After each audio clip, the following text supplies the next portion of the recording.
El metronidazol es un antibiótico con características particulares. Fíjense que no está clasificado dentro de la clasificación que expresa el Goodman, que pone el Goodman en generalidades de antibiótico. No está en esa clasificación. Tiene la característica que sirve para parásitos y también para anaerobios. Eso ya lo convierte en un antibiótico de amplio espectro. ¿Para qué sirve? Bueno, para los tres parásitos, trichomonas vaginales, entemoeba histolítica y Yerba gambia. Y para anaerobios, fundamentalmente Bacteroides fragilis.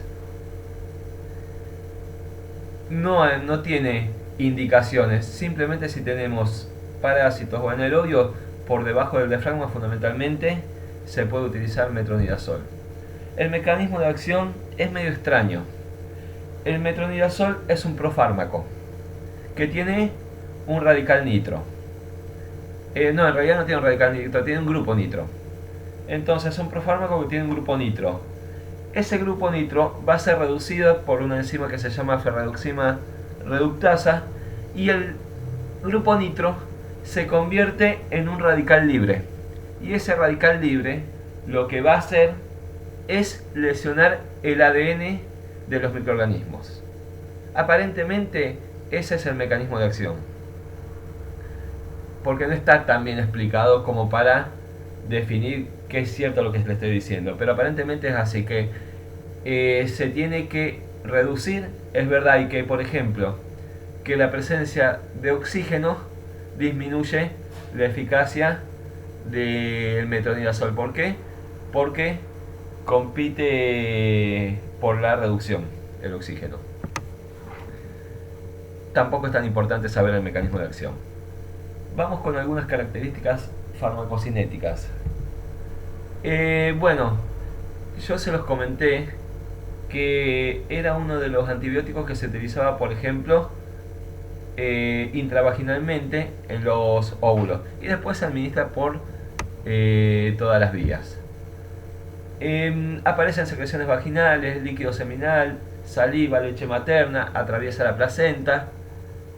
Bueno, llega al líquido cefalorraquídeo, tiene una vida media de 8 horas y fundamentalmente su eliminación es por metabolismo. El 50% se elimina por metabolismo y solo el 10% por excreción renal. No hay mucho más para decir con respecto a las características farmacocinéticas. Cuando lean rifampicina, que ahora la vamos a ver en un ratito, cuando lean rifampicina y fenobarbital, inducen el citocromo donde se metaboliza. Y después que agregaron la prednisona, pero bueno, siempre el fenobarbital y la rifampicina son inductores enzimáticos. Entonces van a disminuir la vida media del metronidazol. Y la cinetinina inhibe el citocromo donde se metaboliza el metronidazol, por eso alarga su vida media. Pero tengan en cuenta siempre que si piensan en fenobarbital y rifampicina son inductores enzimáticos. Efectos adversos. Los digestivos son bastante característicos, produce glositis, estomatitis, lengua saburral y uno que es muy característico es el sabor metálico. Es bien característico del metronidazol cuando se administra por vía oral, obviamente. Con respecto a los neurotóxicos puede aparecer mareos, vértigos, convulsiones y ataxia.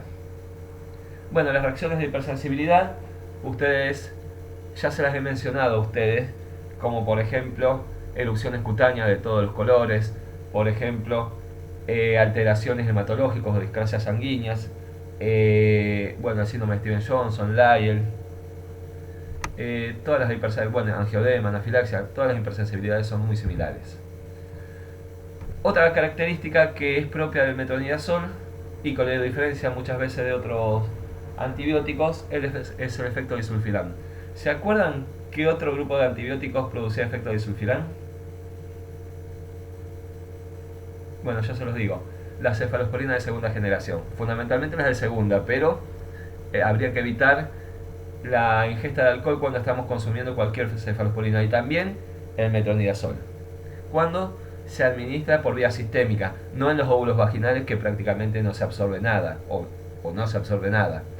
Entonces hay que evitar el consumo o la ingesta de alcohol cuando estamos consumiendo o un paciente está medicado con metronidazol o con cefalosporinas.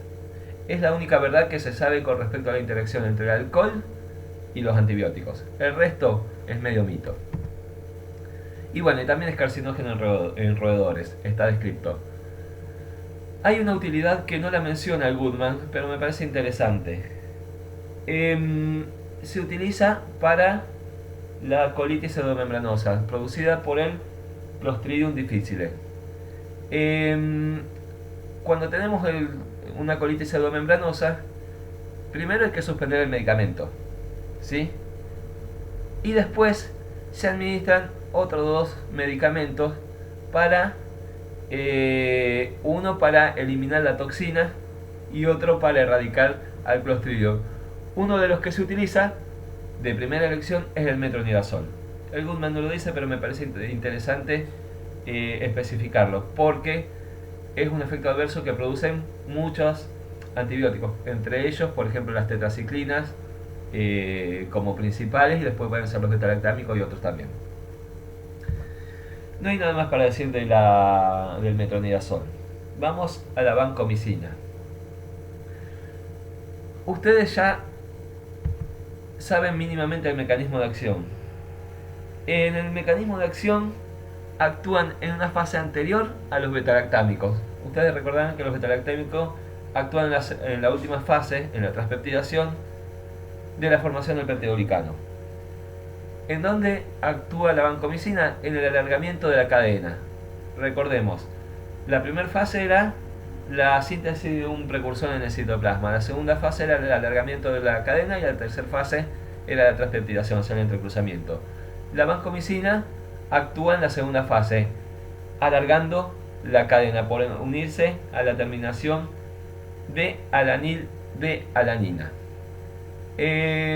La resistencia se produce por alteración del blanco, o sea, de esa terminación, que los cambia por otros aminoácidos, como por ejemplo serina, lactato, etc.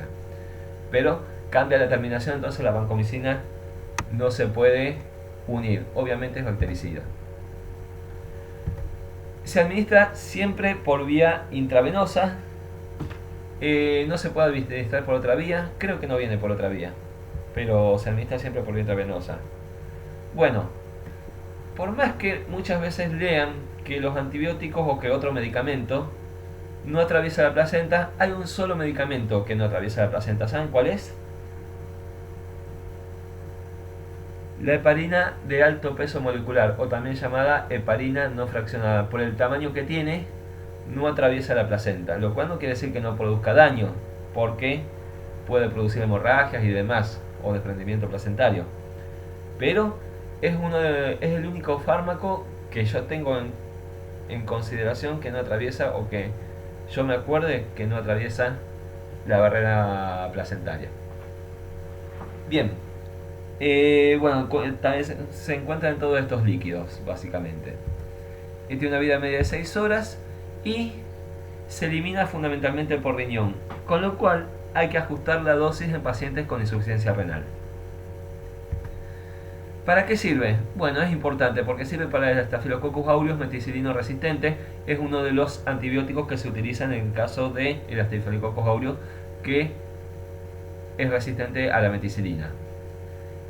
Sirve para la endocarditis bacteriana producido por Streptococcus viridum en caso que sea el paciente alérgico a los betalactámicos. Puede ser utilizado vancomicina. Y para la endocarditis bacteriana por enterococos. Esas son básicamente las utilidades aprobadas. No quiere decir que no se utilice para otras cosas. Y para el Corynebacterium. Efectos adversos. No tiene muchos efectos adversos. Uno es, digamos, el eritema que aparece fundamentalmente. Es pruriginoso, es un eritema pruriginoso que aparece fundamentalmente en miembros superiores, en tórax y en cuello. Se llama hombre rojo. Yo no me acuerdo si se llama hombre rojo o jalopeado o algo así. pero figura como hombre rojo. Yo creo que tenía un nombre propio. Estaría producido por la liberación de histamina, pero bueno, un efecto adverso muy molesto. Eh, Fundamentalmente porque produce urticaria, produce prurito. Produce disfunción auditiva, pero la disfunción auditiva es reversible, no es que produce lesión de las células cocleares.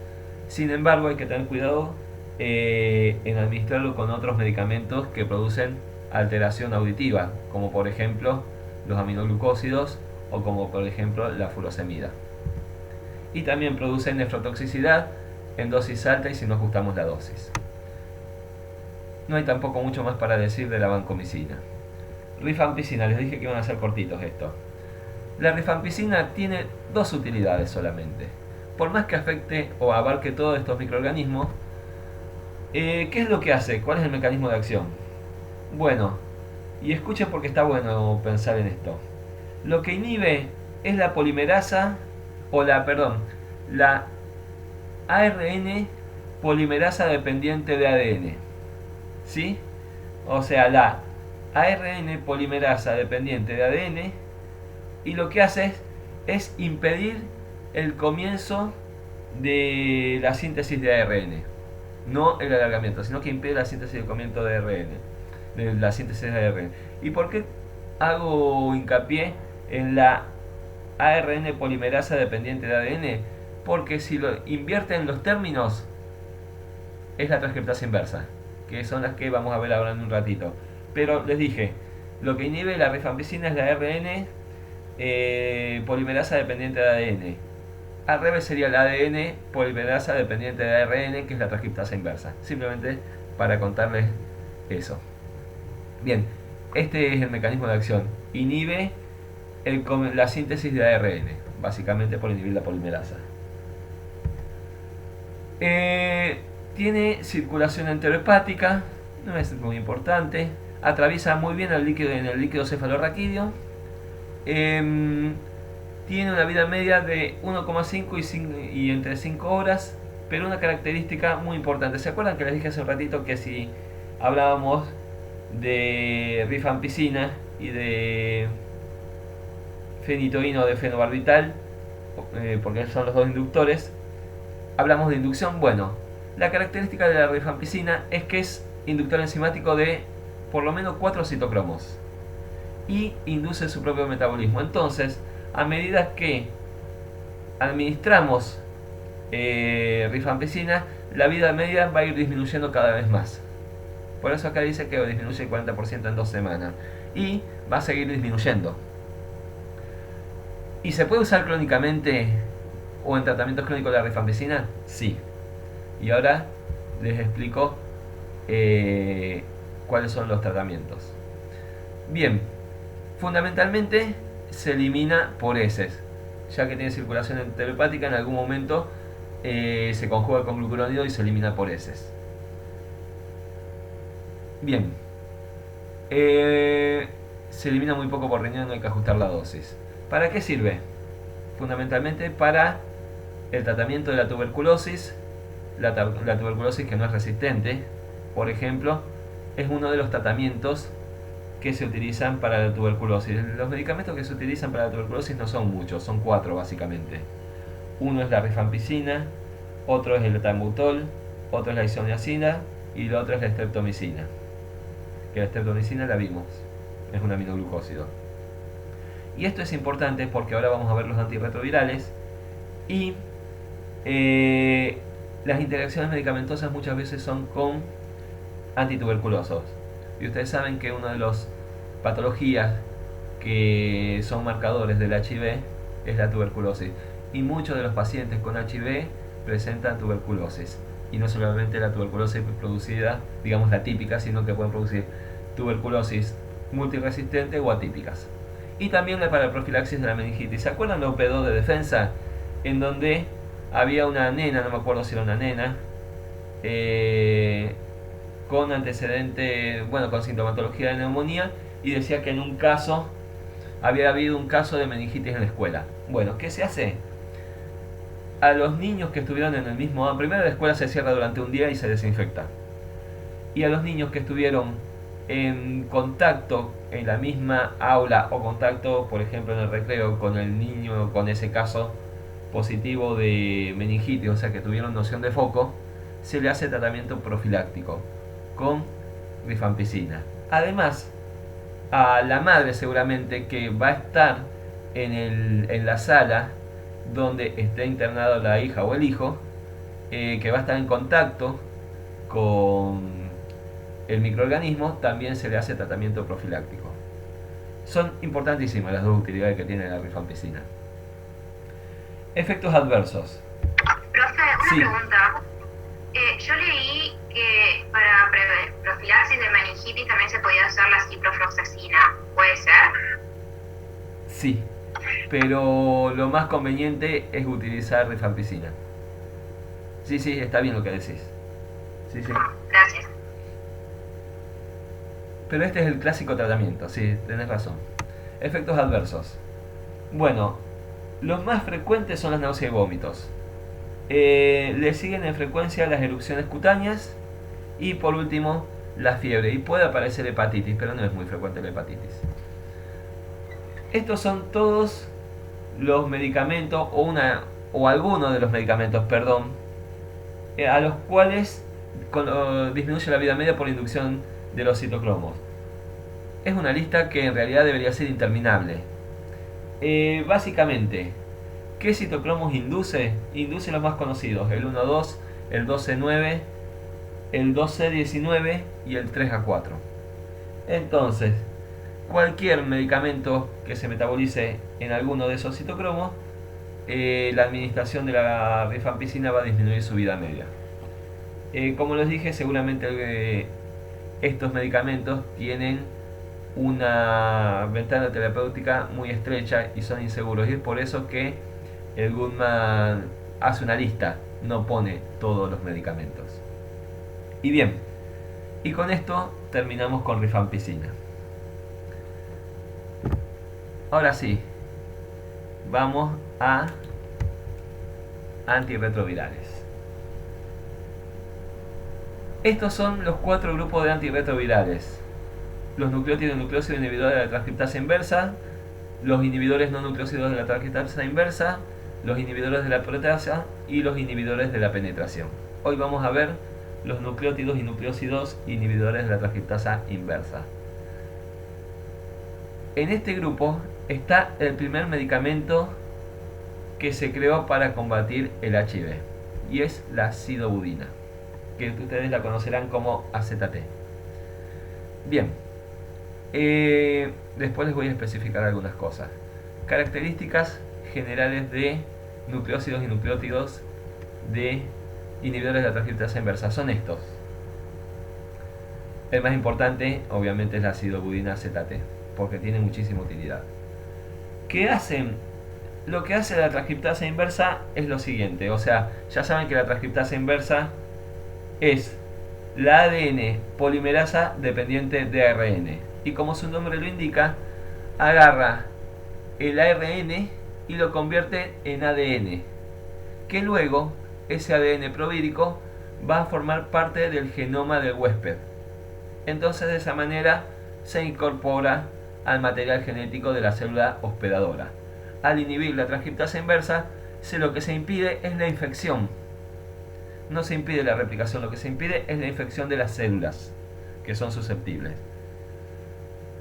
Ese es el mecanismo de acción de estos antirretrovirales, y obviamente de los próximos que vamos a ver, que son los no nucleósidos inhibidores de la transcriptasa inversa, también, con alguna diferencia. Bien, características generales. Todos son profármacos y se tienen que fosforilar de manera intracelular. Se convierten en trifosfatos, excepto el tenofovir, que no se tiene que fosforilar. Una característica que van a ver en las vidas medias, que todos tienen dos vidas medias. Una vida media que es del fármaco original y otra vida media que es el de metabolito fosforilado, y ahora lo explico. Que tienen efectos adversos que dependen de la inhibición de la polimerasa gamma mitocondrial. Eso es una gamma, aunque no parezca, no es una I. Esos efectos adversos son graves, como por ejemplo anemia, granulocitopenia, pancreatitis, neuritis periférica, y los más graves, que son infrecuentes pero pueden ser mortales, son la esteatosis hepática y la acidosis láctica. Esos efectos adversos dependen de la inhibición de la polimerasa gamma mitocondrial. Los que menos inhiben, o sea, la polimerasa gamma mitocondrial, son estos tres: la entricitabina, la lamivudina, que son los dos inhibidores de la transcriptasa inversa de este grupo, que son los más inocuos. La entricitabina y la lamivudina son los más inocuos, tienen muy pocos efectos adversos. Y el tenofovir, si bien no inhibe la polimerasa gamma, hay que tener cuidado en pacientes, o hay que tener cuidados en pacientes con neuropatía periférica. Pero con la entricitabina y la lamivudina no. Todos se eliminan por excreción renal, o sea, tienen una alta fracción de excreción, o sea, se eliminan prácticamente sin modificación. En algunos casos en mucho porcentaje, en otros en menor. Entonces es probable que en muchos de ellos tengamos que ajustar la dosis en la insuficiencia renal. Menos en el abacavir y el ácido budina, que no se eliminan por riñón, no se eliminan muy poco por excreción renal y no hay que hacer ajuste de la dosis. Bueno, la vida media de los principios, o sea, del fármaco original es de 1 a 10 horas, que lo voy a decir muy rápido cuando hable de cada uno de ellos. Y la vida media de, por ejemplo, el tenofovir, creo que acá dice tenofovir, es entre 14 y 17. Y de los fosforilados es de 2 a 50. O sea, básicamente, la vida media del fármaco original es de 1 a 10 horas, de los fosforados, de los trifosforados, es de 2 a 50. El tenofovir también tiene 2 vidas medias, pero por otra cosa, no porque tenga trifosforados, porque, como dice al principio, en el primer punto, no se fosforila, sino que en las células donde tiene mayor actividad, tiene una vida media más corta, mientras que en las que se dividen menos y están en reposo, tiene una vida media más larga. Simplemente por eso, no porque estemos hablando de los trifosforados. Y algo que es muy específico, o algo que está bueno, es que no son sustratos del citocromo P450. Entonces no van a interaccionar con los fármacos que se metabolicen en los citocromos. Eso es muy importante. Y es algo que lo voy a decir al final, que como resumen. Bien. Bueno, acá mencioné porque me di cuenta que no había mencionado lo del tenofovir. El tenofovir tiene una característica que aumenta la concentración plasmática de la diadenosina. Y ya les voy a explicar por qué. Y porque hay varios que hacen lo mismo. Y también el tenofovir disminuye la concentración plasmática de los inhibidores de la proteasa. Entonces, sí hay que tener en cuenta, el tenofovir puede o aumentar la concentración plasmática de la diadenosina o disminuir la concentración plasmática de los inhibidores de la proteasa.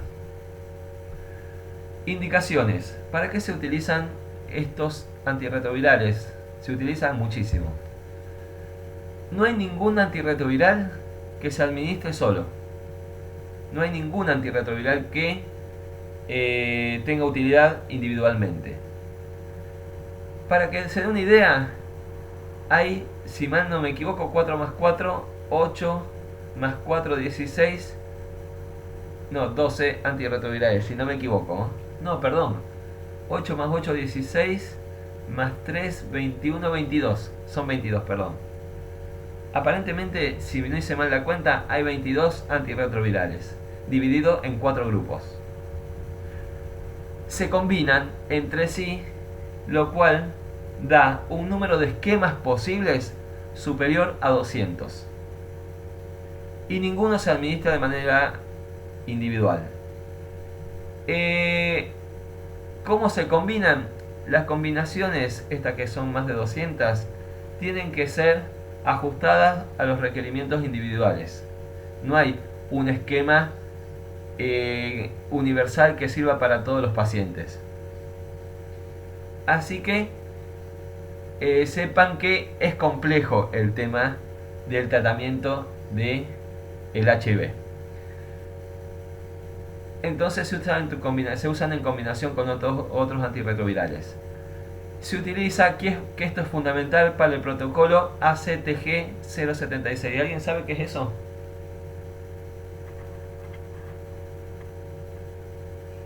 ¿No es lo que se utiliza para la embarazada? Perfecto. Perfecto. Es un protocolo que se utiliza. Perfecto. Es un protocolo que se utiliza en las pacientes HIV positivas que quedan embarazadas. O sea, que están embarazadas. Se utiliza un protocolo que es con acidobudina. Y aparte que después se hace un parto a través de la cesárea. Y tiene una eficacia de más del 91%. O sea, gracias a este protocolo, más del 91% de los recién nacidos con madre HIV positiva van a nacer sin HIV. También el protocolo sigue en el recién nacido. ¿Sí? Así que es importante, es vital este protocolo. Y también existe un protocolo que se utiliza en caso de un accidente en el personal de salud. Por ejemplo, después de utilizar un elemento cortopunzante en el paciente sin saber el estado del paciente, el estado de portador o no del paciente, y uno se lastima o se corta o se pincha con ese elemento que ha sido utilizado en los pacientes, bueno, se le hace obviamente el estudio para ver si el paciente tiene HIV, y también se le hace, en general se hace el protocolo de profilaxis, que también se hace con AZT. Entonces hay dos protocolos que se hacen con AZT o con acidobudina que son muy importantes. Obviamente el de la embarazada, que no sé qué son las siglas ACTG, no me acuerdo y no tuve tiempo de buscarlo, pero sé que era el protocolo 076. Y es importantísimo también para el personal de salud. Y también para lactantes y niños, que fundamentalmente hay dos que se utilizan para lactantes y niños. Uno obviamente es la acidobudina, que cambió la historia del tratamiento del HIV. Piensen que antes de la acidobudina no existía nada. Y otra que se puede llegar a utilizar en pediátricos es la didanosina. Bien. Resistencia. Bueno, la resistencia, si bien acá puse TAM, la resistencia es por mutación de la transcriptasa inversa. Y el HIV tiene la característica de que muta constantemente, y esa es la razón por la cual no se puede hacer una vacuna. ¿Por qué? Porque tiene mutaciones constantes. Y uno de los elementos que muta es la transcriptasa inversa.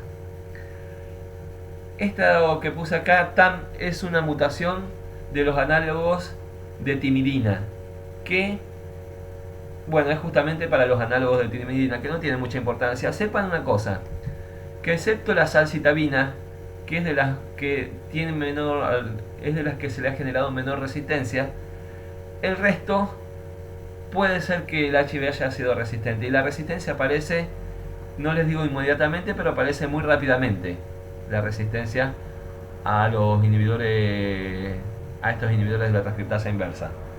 Y la resistencia en general es de clase, o sea que es resistencia para todos los fármacos del grupo. ¿Me puedes repetir, por favor, el TAM ese es análogo de qué? Timidina. Gracias. De nada. Por ejemplo, la acidobudina, la estabudina, la amibudina son análogos, la salcitabina son análogos de timidina. No todos son análogos de timidina, pero bueno. Es una resistencia para los análogos de timidina, que se llama TAM, mutación de análogos de timidina. Sin embargo, no importa, no es tan importante, se los puse porque lo van a leer en algún momento. Sepa que lo que muta es la transcriptasa inversa y muta rápidamente. Y dejan de ser útiles cualquier de los medicamentos de este grupo. La salcitabina es la más resistente. Bueno, vamos a empezar. Ahora sí, como les dije anteriormente, las diferencias son fundamentalmente a nivel farmacocinética, o sea, a nivel de la absorción, distribución, metabolismo y excreción, a nivel de las interacciones medicamentosas y a nivel de las reacciones adversas. Pero después, al final, hago un mini resumen, como para que prioricen algunas cosas y no quede, digamos, solamente como una repetición de farmacocinética, interacción medicamentosa y reacciones adversas. Bien. El ácido budina se administra por vía oral, tiene una biodisponibilidad bastante buena. Sin embargo, los alimentos retrasan la velocidad de absorción, no producen alteración, de la biodisponibilidad, retrasan la velocidad de absorción. Así que es preferible no administrarlo con alimentos. Bueno, tiene un nivel de proteínas plasmáticas bastante bajo. Lo importante es que durante el embarazo, y recuerden que este es uno de los medicamentos que se utiliza es el medicamento de elección para el protocolo 076. Durante el embarazo, la distribución y los parámetros farmacocinéticos no varían. Eso es importantísimo. Y también que la concentración plasmática de AZT en el recién nacido es igual o muy similar a la materna. Y eso también es importantísimo y por eso es que se utiliza para el protocolo 076. Bueno, es uno de los inhibidores de la transcriptasa inversa que no se elimina por excreción renal, que fundamentalmente se elimina por glucuronidación. Ahí tienen la vida media del fármaco original y del trifosforado, y como les dije anteriormente, no se elimina prácticamente, o se elimina muy poco por excreción renal, así que no hay que hacer ajuste de la dosis. Había dos que no había que hacer ajuste de la dosis, uno era la ácido budina y otra era el abacavir. Se los menciono y se los voy a volver a mencionar. Efectos adversos. Esto, que es un síndrome pseudogripal, es el efecto adverso más frecuente. Desaparece en la segunda semana de tratamiento o en la tercera semana. O sea, a lo largo de las semanas va desapareciendo y no produce otro efecto adverso. Con respecto a la supresión medular, está descrita que produce neutropenia, y el efecto adverso más frecuente es la macrocitosis eritrocitasia, o sea, los eritrocitos están aumentados de tamaño. Esto es importante por varias razones.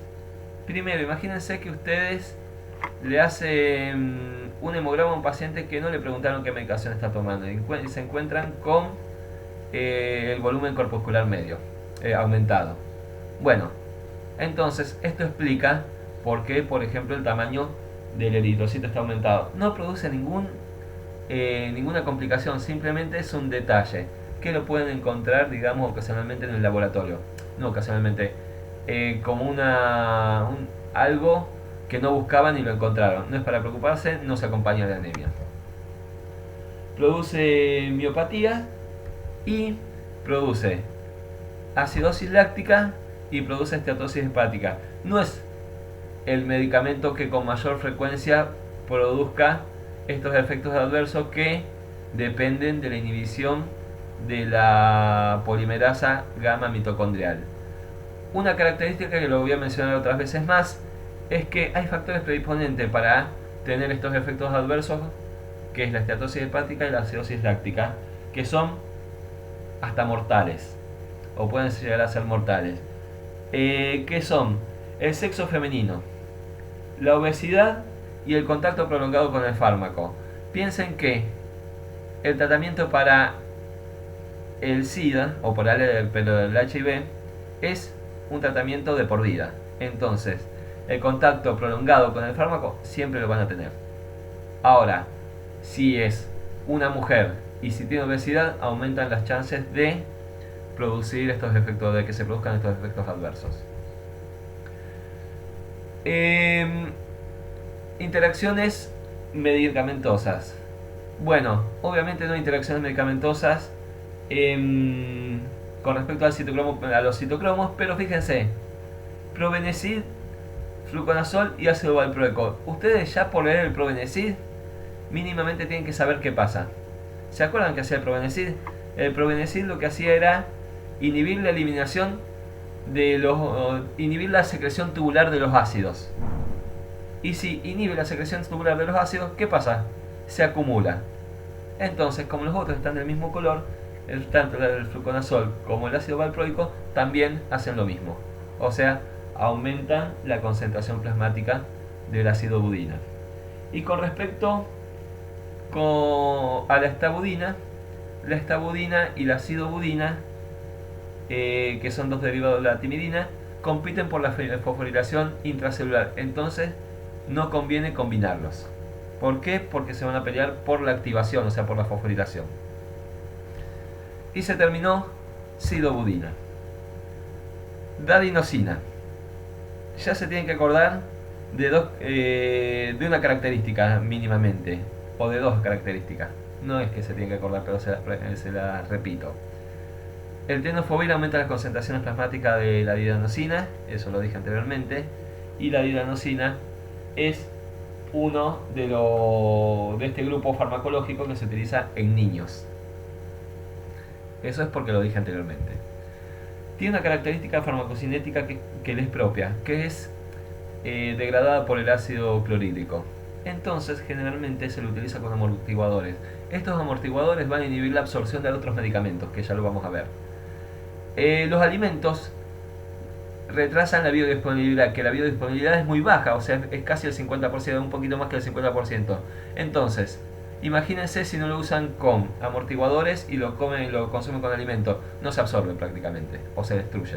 Entonces, tiene una biodisponibilidad muy baja, o baja, se aconseja no administrarlo durante la alimentación, entonces hay que administrarlo o media hora antes o 2 horas después. Lo mejor es 1 hora antes y 2 horas después, pero pueden administrarlo media hora antes tranquilamente. Y obviamente, como les dije anteriormente, vienen con amortiguadores. La unión de proteínas plasmáticas es baja. Bueno, acá tienen la vida media del fármaco y sus metabolitos trifosforados. Y se elimina fundamentalmente por excreción renal. Obviamente hay que ajustar la dosis. Reacciones adversas de la didanosina. Produce pancreatitis y neuropatía periférica. La neuropatía periférica es el efecto adverso más frecuente. Es característico de su inhibición junto con la pancreatitis, son característicos por la inhibición de la polimerasa mitocondrial. Hay factores predisponentes para la pancreatitis. Uno es alcoholismo, que obviamente el alcohol produce pancreatitis, y otro es la adicción a otros medicamentos, a sustancias de abuso. Después también tienen otros antecedentes de pancreatitis, si el paciente ya tuvo pancreatitis en algún momento, y la hipertrigliceridemia. Esos son factores predisponentes de que el paciente tenga pancreatitis. Pero por ejemplo, les mencioné la acidobudina. Bueno, la acidobudina, si bien produce efectos adversos por inhibir la polimerasa, no produce pancreatitis, o no está descrita la pancreatitis. Bueno, un efecto adverso que le es propio a la didanosina es esto, son los cambios retinianos y la neuritis óptica. Y eso obliga al médico a hacerles estudios, digamos, de la visión mínimamente cada 6 meses. Es un efecto adverso típico de la dadinosina o propio de la dadinosina porque no aparece en otro medicamento de esta categoría. Entonces hay que tener en cuenta que si el paciente está medicado con dadinosina, conviene hacerles estudios de la visión cada 6 meses o cada un tiempo prudente. Lo mismo, como inhibe la polimerasa mitocondrial, va a producir esteatosis hepática y acidosis láctica. Recuerdo cuáles son los factores predisponentes: ser mujer, ser obeso y me olvidé el último, que exposición prolongada al fármaco. Ahí está. Que la exposición prolongada al fármaco no la voy a mencionar más porque todos los pacientes que estén consumiendo estos medicamentos van a consumirlos de por vida. Bien, después otros efectos adversos como aumento de las transaminasas, cefalea, hiperuricemia y diarrea, que la diarrea la es producida por los amortiguadores que se utilizan para disminuir el pH gástrico, para aumentar el pH gástrico, perdón. Bien, con respecto a sus interacciones medicamentosas, los amortiguadores que se utilizan combinados con la adenosina hacen que se disminuya la absorción de la ciprofloxacina y de estos antibióticos antifúngicos azólicos. Es importante y depende para quién estén utilizando la ciprofloxacina, pero eso en el caso de que estén utilizando la ciprofloxacina para una infección. Bueno, en un paciente con HIV una infección es grave. Cualquier infección en un paciente con HIV puede ser grave, ¿sí? Entonces sería una interacción bastante a tener en cuenta, o por lo menos para evitar la utilización de ciprofloxacina. Ganglisobir, alopurinol y tenofovir.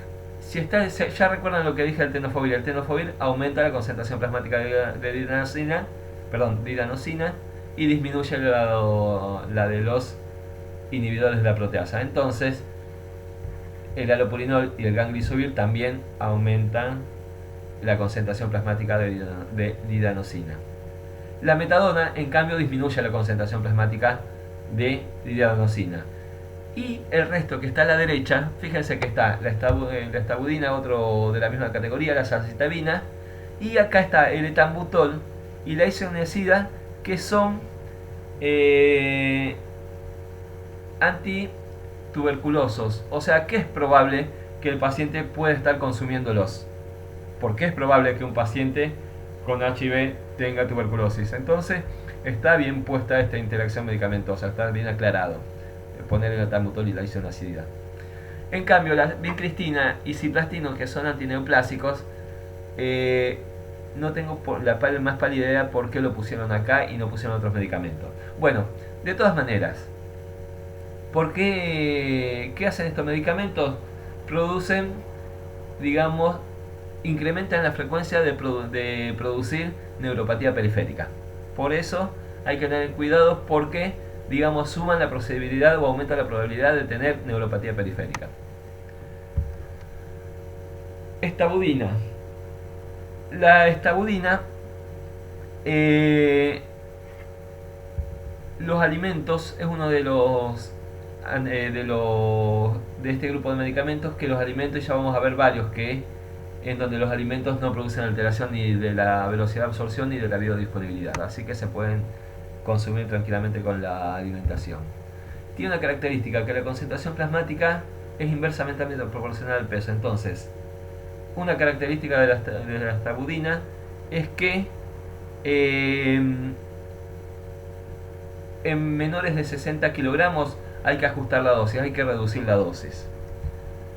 No está determinado el metabolismo, ahí tienen las dos vidas medias, como les mencioné anteriormente, y se elimina en un 40% o un poco más sin modificación por riñón. O sea que hay que ajustar la dosis. El efecto adverso más frecuente es la neuropatía periférica y tiene la característica, y acá viene la gravedad de la neuropatía periférica, que puede, en este caso, digamos, progresar hasta una insuficiencia respiratoria. Por eso es la importancia de la neuropatía periférica, no si tienen parestesias digitales o alteraciones sensoriales a nivel de los dedos de las manos o de los dedos de los pies. Nadie se muere por alteraciones sensoriales en los dedos de las manos y los dedos de los pies. Pero ahora, la gravedad de la neuropatía periférica, y en este caso fundamentalmente, que puede progresar a una insuficiencia respiratoria. Bueno, igual que antes, esteatosis hepática y acidosis láctica, que lo iba a dejar de mencionar, contacto prolongado con el fármaco, sexo femenino y ser... me olvidé el otro, me lo estoy olvidando. Bueno, ya los mencioné. Obeso. Ser obeso, gracias. No sé por qué estoy pensando en otra cosa, me los olvidó. Bueno, obesidad, ser mujer y contacto prolongado con el fármaco. Bueno, otros efectos adversos: lipoatrofia, aumento de las transaminasas, cefaleas, náuseas, eritema, hiperuricemias, que no son importantes. La más importante es la neuropatía periférica, que es muy grave, y las alteraciones por inhibición, fundamentalmente de la polimerasa mitocondrial. Bien, con respecto a las interacciones medicamentosas, el etambutol, la isoniazida, los mencioné anteriormente, son antituberculosis que aumentan la probabilidad de producir neuropatía periférica. Y acá es gravísimo, digamos, la neuropatía periférica. Y con respecto a la acidobudina, interacción a nivel de la fosforilación, o sea, combinan por la fosforilación intracelular, por eso no deben utilizarse juntos. Salcitabina. La salcitabina tiene una biodisponibilidad muy alta, muy elevada, y los alimentos tampoco interfieren sobre la velocidad de absorción o la biodisponibilidad. La vida media, acá tienen que es similar a la vida media del fármaco original que los trifosforados, y se elimina fundamentalmente por excreción renal, así que hay que ajustar la dosis. Con respecto a la neuropatía periférica, sus efectos adversos, la neuropatía periférica tiene una característica que es especial, que es sensorial, distal y bilateral o simétrica. Aparece en los dedos de los pies o dedos de las manos y tiene forma de calcetín o de guante. Esa es la típica característica de la neuropatía periférica producida por la salcitabina. No es tan grave, pero bueno. Después, otros efectos adversos que son menores, como úlceras bucales, estomatitis, eritemas, la miocardiopatía, que se ha descrito, no es algo muy frecuente, y el resto que tampoco son efectos adversos frecuentes ni graves. Bien, interacciones medicamentosas de la salcitabina. La lamivudina compite por su fosforilación intracelular. El probenecid, como ustedes ya lo saben, aumenta las concentraciones plasmáticas por inhibir la secreción tubular, igual que la cinetidina. Y con respecto al resto, ya se imaginarán lo que hacen. Aumentan la probabilidad de producir neuropatía periférica: dilanosina, estabudina, tambutol, isoniazida, vincristina, ciplastina y pentamidina. Fíjense que las interacciones medicamentosas son básicamente las mismas, con alguna salvedad, como por ejemplo, qué sé yo, que la adenosina disminuye la absorción de ciprofloxacina, pero el resto o interaccionan a nivel de la fosforilación, o aumentan o disminuyen la concentración plasmática, o digamos predisponen o aumentan la frecuencia de producir la neuropatía periférica. ¿Sí? Esas son las interacciones medicamentosas básicamente. De nuevo, la lamivudina tiene también una biodisponibilidad muy elevada. Los alimentos no interfieren sobre la biodisponibilidad ni la velocidad de absorción. No son proteínas plasmáticas, y tiene una característica que se acumula, o la concentración a nivel de los genitales masculinos es mayor a la concentración en sangre periférica, y no penetra adecuadamente el sistema nervioso central. Bueno, sí tiene alguna alteración, puede producir algunas consecuencias terapéuticas. Bueno, ahí tienen las vidas medias del fármaco original y del trifosforado, y obviamente no se metaboliza y se elimina prácticamente todos por excreción renal. Efectos adversos muy escasos, y es, como les dije anteriormente, es uno de los antirretrovirales de esta categoría o de este grupo que menor efectos adversos tiene. Entonces hay que tener en cuenta eso, que prácticamente tiene muy pocos efectos adversos comparado con el resto, obviamente. Interacciones medicamentosas. La salcitabina, con la salcitabina lo que hace es interactuar por la o competir por la fosforilación intracelular. Con respecto a la entricitabina, que todavía no la vimos, no conviene administrarlo, no está indicado administrarlo porque tiene patrones de resistencia y de indicaciones iguales. O sea, dar entricitabina, que es otro de los medicamentos que tiene muy pocos efectos adversos, junto con la lamivudina, administrar cualquiera de los dos es exactamente lo mismo. Por eso no tiene sentido combinar la lamivudina con entricitabina. O sea, se pueden utilizar como bioequivalentes básicamente. Y una característica que sí es importante es que el trimetoprim sulfamethoxazol, o sea, que el cotrimoxazol, aumenta su concentración plasmática por inhibir la secreción tubular. ¿Por qué es importante? Porque ustedes saben que el paciente con HIV va a tener infecciones, y para que se den una idea, por ejemplo, el trimetoprim sulfamethoxazol es de utilidad, por ejemplo, en el en la neumonía por Pneumocystis jirovecii, y también es de utilidad para la encefalopatía por Toxoplasma gondii. Entonces puede utilizarse junto con la lamivudina.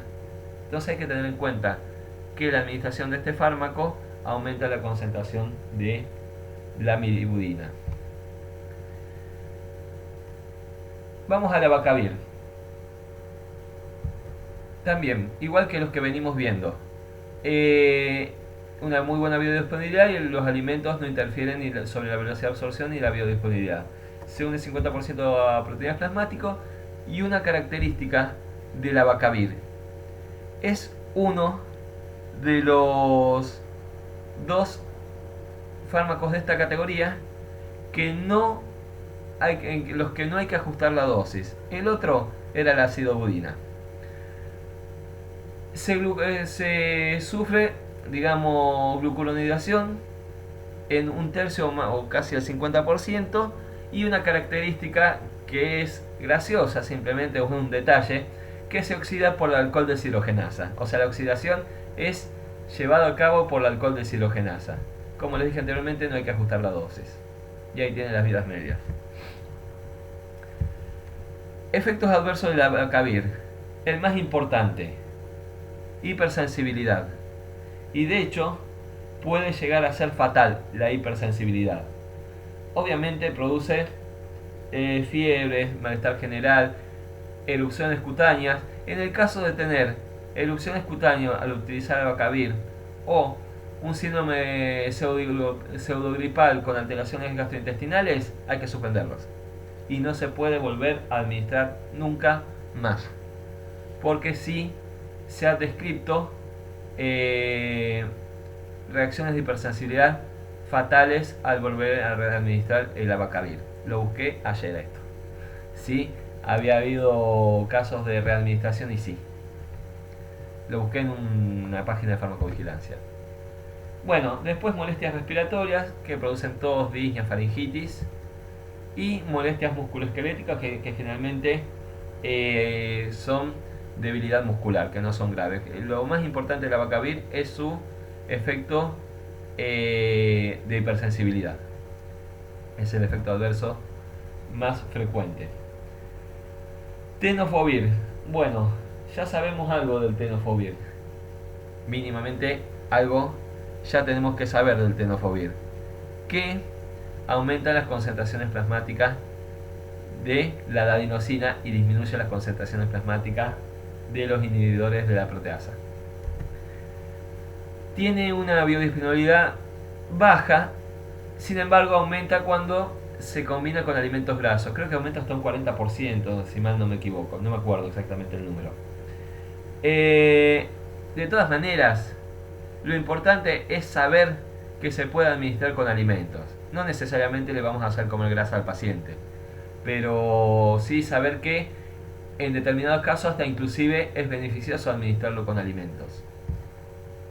Bueno, fíjense que tiene una vida media muy elevada, por lo menos el de trifosforado, y recuerden que era el de la vida media, no es, perdón, acabo de cometer un error. Era el que tenía la vida media más larga, 14-17, y no es del trifosforado la vida media de 49 horas. Es de la vida media de las células con menor actividad, mientras que la vida media más corta es de las células, por ejemplo, de los monocitos o los mononucleares que tienen mayor actividad. Es esa la diferencia entre las dos vidas medias. Igual no es un dato muy importante.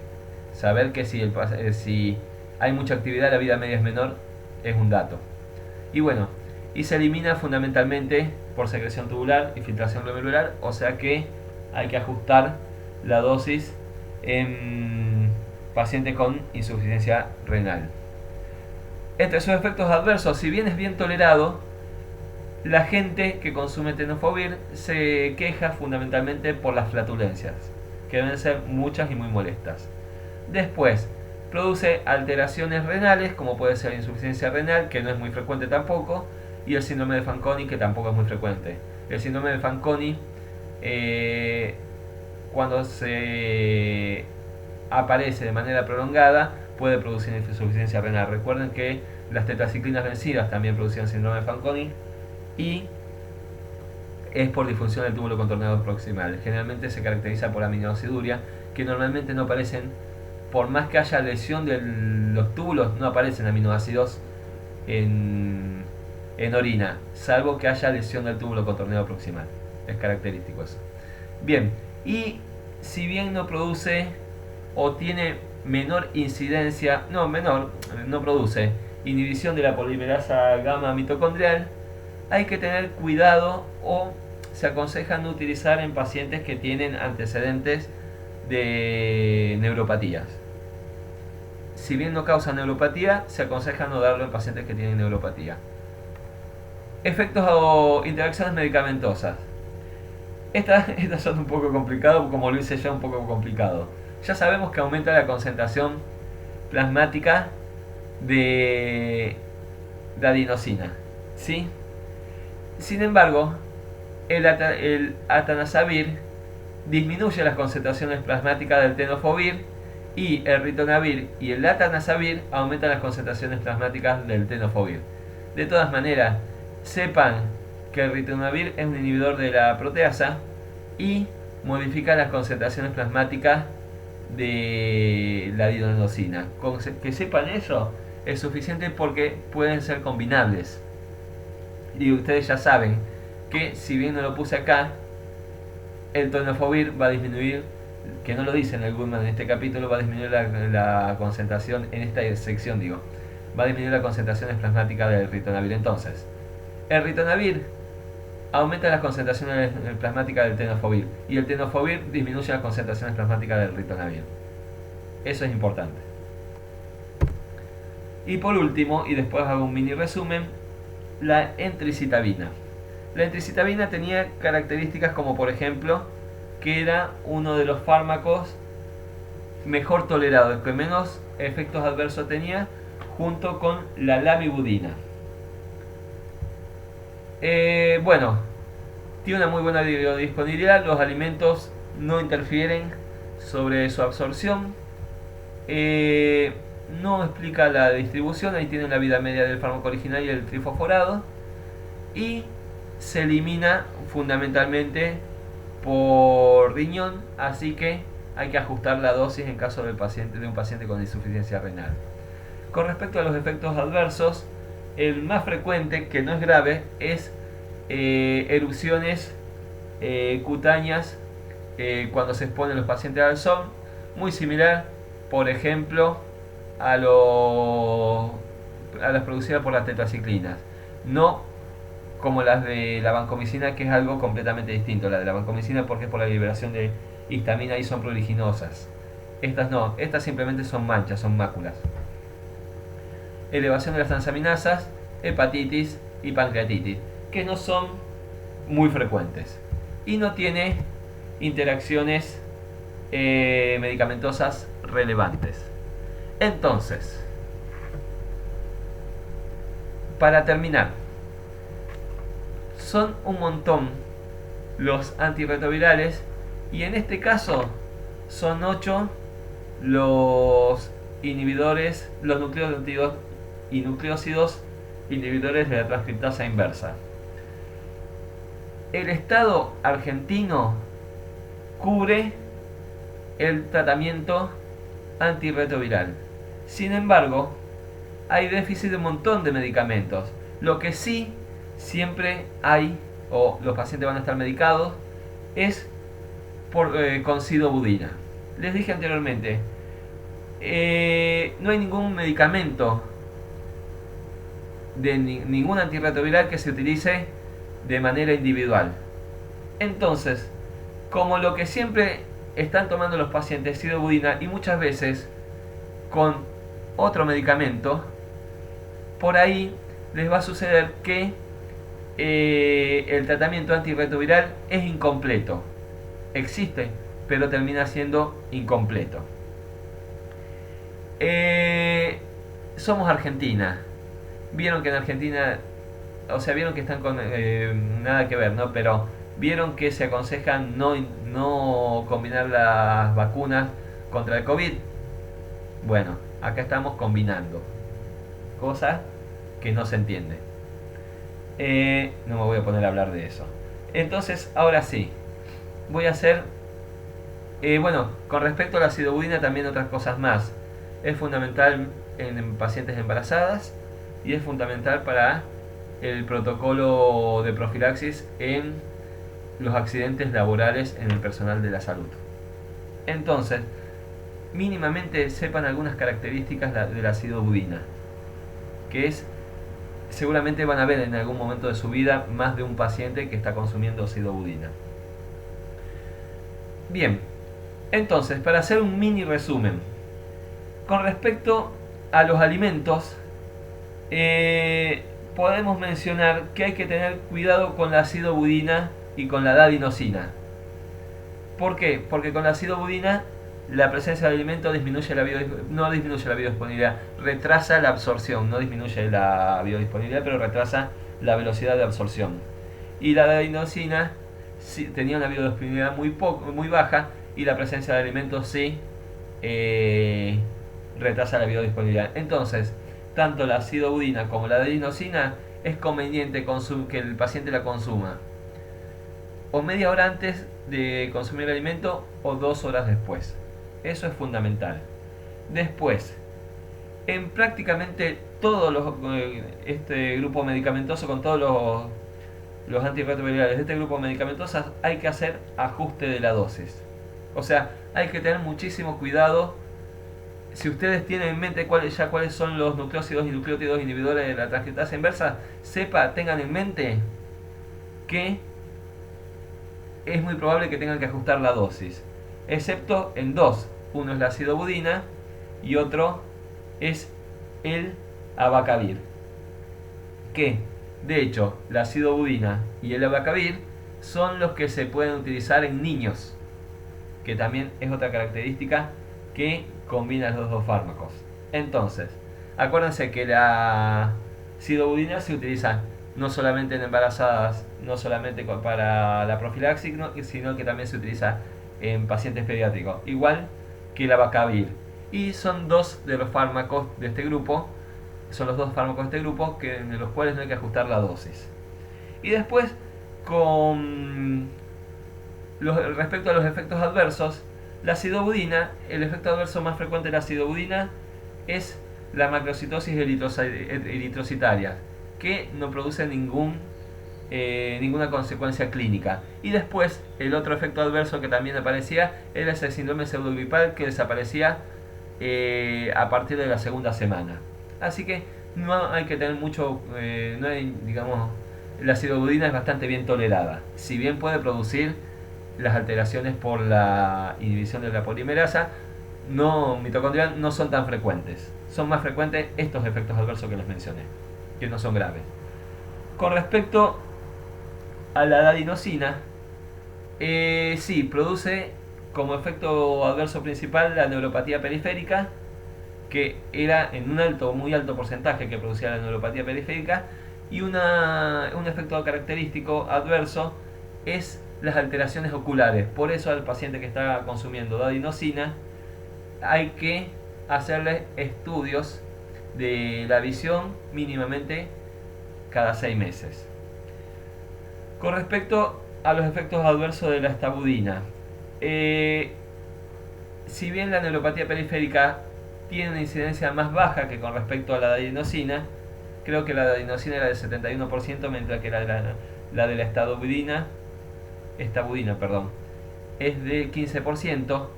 La de estabudina, la neuropatía periférica, puede llevar a una insuficiencia respiratoria, y es grave la aparición de la neuropatía periférica con la estabudina. También otra característica de la neuropatía periférica es con la salcitabina. La salcitabina produce la neuropatía periférica, que es sensorial y distal y simétrica, en forma de guantes o de calcetín, perdón. Con respecto a la abacavir, su principal efecto adverso, que puede llegar a ser letal y no hay que readministrar el abacavir, es la hipersensibilidad. En caso de que aparezcan erupciones cutáneas, alteraciones gastrointestinales, hay que suspender el medicamento y no se puede readministrar nunca más el abacavir. Y con respecto a los tres que faltaron, que era la lamivudina, el tenofovir y la entricitabina, la lamivudina y la entricitabina son los antirretrovirales de esta clase que menos efectos adversos tienen. No producen inhibición de la polimerasa gamma mitocondrial, así que en general son muy bien tolerados y no producen efectos adversos que puedan ser graves.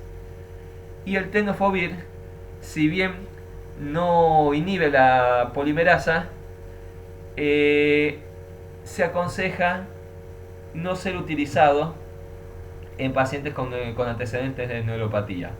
Y con respecto a la interacción medicamentosa, no sé si las nombré, pero ahora sí las nombro o las vuelvo a mencionar. Tenemos que recordar que, por ejemplo, la lamivudina el cotrimoxazol aumenta las concentraciones plasmáticas de lamivudina. El probenecid también, pero el probenecid en general con todos. Si bien en algunos casos no está descripta, tengan en cuenta que el probenecid también. Pero, salvo que el paciente tenga gota, se puede evitar dar probenecid. En cambio, si un paciente tiene encefalopatía por toxoplasma gondii, hay que utilizar sí o sí cotrimoxazol, o tiene la neumonía por neumocystis y también, donde también que es de utilidad, hay que tener en cuenta que si estamos dando lamivudina y administramos cotrimoxazol, va a aumentar las concentraciones plasmáticas de la lamivudina. De todas maneras, recordemos que la lamivudina es muy bien tolerada, ¿sí? Pero a dosis terapéutica. Y otra interacción medicamentosa es con respecto a la adenosina. ¿Se acuerdan que la adenosina era degradada por el ácido clorhídrico y se utilizaba junto a amortiguadores? Bueno, esos amortiguadores disminuyen la concentración plasmática disminuyen la absorción, que obviamente van a disminuir la concentración plasmática de la ciprofloxacina. Y la ciprofloxacina puede ser de utilidad en un paciente con HIV. Entonces, para mí, para tener en cuenta, son estos dos antibióticos que pueden ser utilizados para alguna infección que tenga para el paciente con HIV. Y para terminar, recordemos que hay algunos para que tengan en cuenta, no para que lo sepan, que hay algunos medicamentos utilizados para la tuberculosis que aumentan la probabilidad de producir neurotoxicidad. ¿Sí? Entonces hay que tener cuidado porque el paciente es probable, el paciente con HIV, que tenga